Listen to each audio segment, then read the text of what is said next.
Welcome to the Flip and Castle podcast. All right, everybody, get ready for a deep dive today because we're going to be tackling something that, well, it sounds a little out there at first. Flat Earth theory. You know, we got that email from a listener, a really thoughtful blog post, actually, that dives into why this idea, even though, we know it's not scientifically accurate, still kind of grabs people's attention. And I thought, you know what? Exploring those what ifs can actually be a really fun way to learn. It's really interesting, right? I mean, yeah, the evidence for a spherical Earth is overwhelming, and we'll totally get into that. But I think you're right. Taking a look at those unconventional ideas, even if just for fun, I don't know, it kind of makes you a sharper thinker, helps you see the elegance of all that established science, too. Exactly. And this blog post we got, it jumps right in with this whole thing about pilots, right? This is one of those things I've heard before. And it always makes me stop and go, I never thought of it that way. Okay, so picture this. If the Earth is curved, why don't pilots have to, constantly adjust their flight path so they don't just fly off into space? Yeah, it's a question that comes up a lot, and it makes a certain amount of sense if you're just picturing it in your head, right? But to really get it, you got to understand how gravity is working on a sphere, a round object. Okay, so help me wrap my head around this. We've got a plane flying around on this curved surface. What's stopping it from just going in a straight line, out into the vast emptiness of space? Okay, so instead of a flat surface, right, imagine like a giant Earth-sized bowl, and our plane is like a marble rolling around inside. Now, because of gravity, that marble, it's just naturally going to follow the curve of the bowl. It doesn't need to steer or anything to stay grounded. Okay, I see where you're going with this. So with the Earth, gravity is kind of like that bowl, constantly pulling everything towards its center, even those massive airplanes.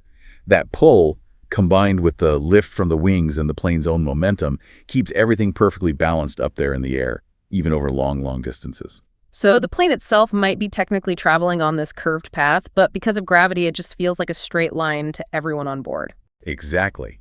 And don't forget, the Earth is enormous. So that curve we're talking about, it's actually super subtle, especially when you think about how high up planes fly. You'd have to go way, way higher to actually see the curvature with your own eyes. Think about it. Even those huge bridges they build across giant bodies of water, they only have to account for the Earth's curvature a tiny bit, and that's over really long distances. That's a good point. But it still makes me wonder, if pilots aren't constantly adjusting for the curve, how do they know where they're going? What's stopping them from ending up in a totally different spot than they planned? That's where those super sophisticated navigation systems come into play.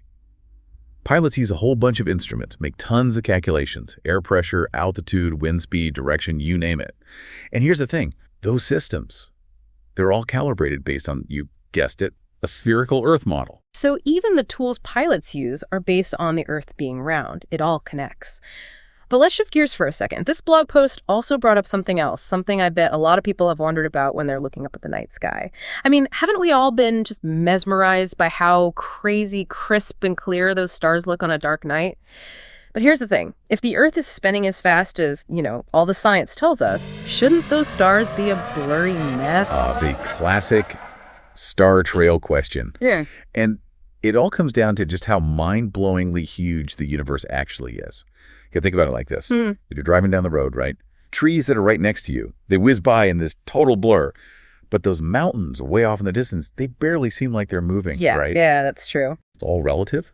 Stars are unimaginably far away, so even at the speed the Earth is rotating, their movement, from our point of view, is teeny tiny. Okay, so it's like this combination of relative motion and just insane distances. But there's another piece to this puzzle, right? Something about a celestial sphere. Right. So picture all those stars like they're painted on the inside of this giant, giant sphere that's surrounding the Earth. And that sphere, it's rotating too, but it's all synchronized with the Earth's rotation in this really precise way. That's what makes it look like the stars are just kind of hanging there, relatively still from down here. Wow, it's like this cosmic dance that's way, way, way bigger than we can even imagine. But hold on, I gotta ask, how do we even know those stars are that far away to begin with? It's not like we can just stretch a tape measure across space. Now that's where things get really, really clever. Astronomers have come up with some super ingenious ways to measure distances across space. One of the coolest is called parallax. You know how if you hold your thumb out in front of you and close one eye then the other, your thumb seems to like shift a little bit against the background. Yeah, it's like a magic trick trying to make your thumb disappear. Exactly. Yeah. So astronomers, they use a similar idea, but instead of a thumb in your eyes, they use the Earth's entire orbit around the sun. So they'll observe a star from opposite points in Earth's orbit, which are millions of miles apart, and they look for these super tiny shifts in the star's position relative to other stars that are even farther away. And then, using a bit of trigonometry, boom, they can calculate that distance. Whoa, so they're basically using the Earth like it's one giant set of eyes to measure the universe. That's incredible, but it also seems to back up this whole idea that stars are really, really, really far away. Absolutely. The distances are so vast that the Earth spinning, it practically doesn't even matter in comparison, at least when it comes to how we see the star. Okay, that's starting to make a lot more sense. But I gotta be honest, there's still this one question that keeps popping up for me. The horizon. I mean, we've all been to the beach, right? Looked out at the ocean, and it looks really, really flat. You'd think we'd be able to see at least a little curve.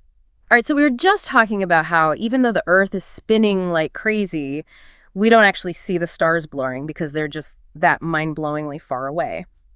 But it does make you wonder, if this whole spinning thing is the real deal, are there any clues we can actually observe here on Earth that kind of give it away? You know, that's a great question. It really shows you how easy it is to just kind of not even think about all these forces that are shaping our world, you know, because even though we don't feel it, the Earth's spinning, yeah, it actually leaves these little hints everywhere in some pretty surprising ways. Okay, now you've really got me curious. What kind of hints are we talking about here? Lay it on me. Have you ever heard of the Coriolis effect? Yeah, that does ring a bell, I think. Vaguely. It's like way back in the depths of my high school science class memories. Something about how it messes with weather patterns. Definitely need a refresher, though, if that's what you're getting at. Well, get ready for a blast from the past then, because the Coriolis effect is actually a really cool example of how Earth's rotation is playing out on this huge global scale. So basically it describes how when things move across the Earth's surface, they don't actually travel in a perfectly straight line. Because of the spin, they seem to curve or deflect a little. Hold on. So because the Earth is spinning underneath, as things are moving across it, it's like messing with their path.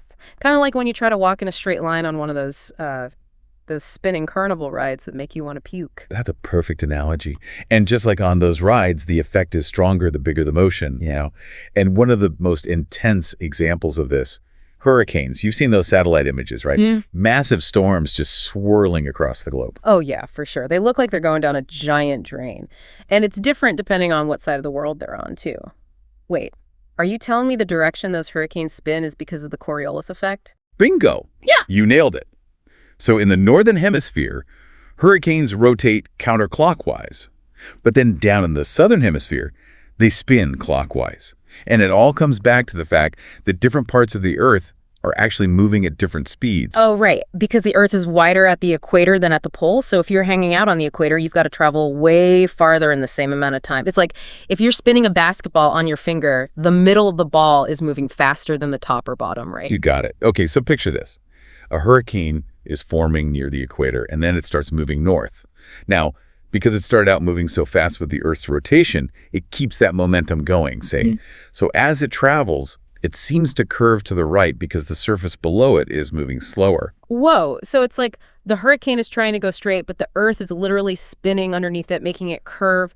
That's insane. That's exactly what's happening. And the opposite happens in the southern hemisphere. Yeah. It really blows your mind, you know. See. Even though we don't physically feel the Earth spinning, it's having this massive impact on things as huge and powerful as hurricanes. I know. I always knew hurricanes were intense, but I never realized they were basically showing off the laws of physics on this giant global scale. That is way too cool. But you mentioned that it's not just weather that this affects, right? Oh, absolutely not. The Coriolis effect, it comes into play with anything that's traveling long distances across the Earth. We're talking ocean currents, the way airplanes have to adjust their course when they're flying across hemispheres, even how they aim artillery shells over super long ranges. No way. They have to think about the Earth spinning when they're aiming these massive weapons. And they better believe it. Over long distances, even that little bit of deflection, it can totally throw things off. It's the difference between hitting your target and, you know, missing by a mile. It even affects something as, well, seemingly simple as a pendulum. Okay, now you're messing with me. Pendulums. Really? I am totally serious. Yeah. If you have a pendulum just swinging freely for a long time, it'll actually look like it's slowly rotating its plane of motion. Very You wouldn't neat. notice it in a few minutes, but over hours you can actually measure it. And guess what's behind it? Let me guess. The Earth's spinning underneath it again. You got it. It's like this secret dance between the Earth and everything on it, This constant back and forth that's shaping and influencing everything around us in ways we don't even realize half the time. It's wild. I know, it really is amazing when you stop to think about it. But I gotta admit, I'm still kind of hung up on this whole idea of seeing the Earth's curve. Like, if our vision was just a little bit better, is there any truth to that at all, or is that just like a total myth? Okay, so we were talking about maybe, just maybe, being able to see the Earth's curve if our eyes were, just a bit more powerful. It's a fun thought, right? Like, what if we could just look out at the horizon and bam, undeniable proof? It's definitely one of those things that gets you thinking. And while our eyes by themselves might not be able to pick up on that curvature, nature does have a way of, kind of faking us out sometimes. Okay, no, you have to explain this because I thought we were going with the whole Earth is gigantic, our eyes aren't designed to see that thing. What's the twist? It all comes down to how light plays with our atmosphere. Ever heard of mirages, those shimmering pools of water you see on hot roads or out in the desert? Oh, yeah. Like in those old cartoons when the characters are lost in the desert and they think they see an oasis. That's the one. Those are called inferior mirages. Mm-hmm. But there's another kind, a superior mirage, and it happens when you've got warm air sitting on top of cold, dense air, usually over a big body of water. So it's like a temperature inversion. Right. Flipping things around. You got it. And here's where things get interesting. When light passes through air that's different temperatures, it bends.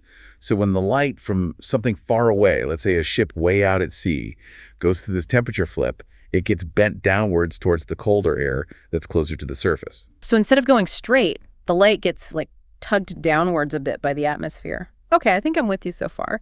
And our brains, they're wired to think that light always travels in a straight line.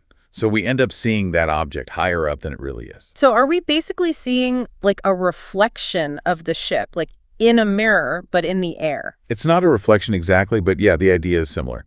We're still seeing the ship, but the image, it's been distorted by that bending light, And sometimes it's so trippy, it can make the ship look like it's just floating above the water or even flipped upside down, like it's being mirrored. Okay, now my brain's starting to hurt just a little bit. Yeah. So distorted image because light goes wonky and it can make stuff look like it's floating or upside down.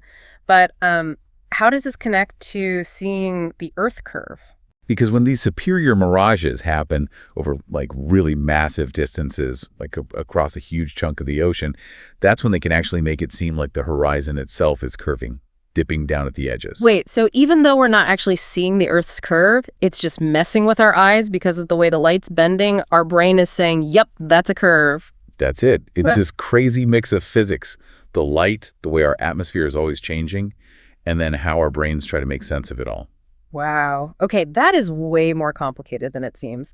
Definitely makes those optical illusions they have at museums look like, well, child's play. And it makes you realize how much is going on around us every single day that we have no clue about. Exactly. And that's what I think is so amazing about science.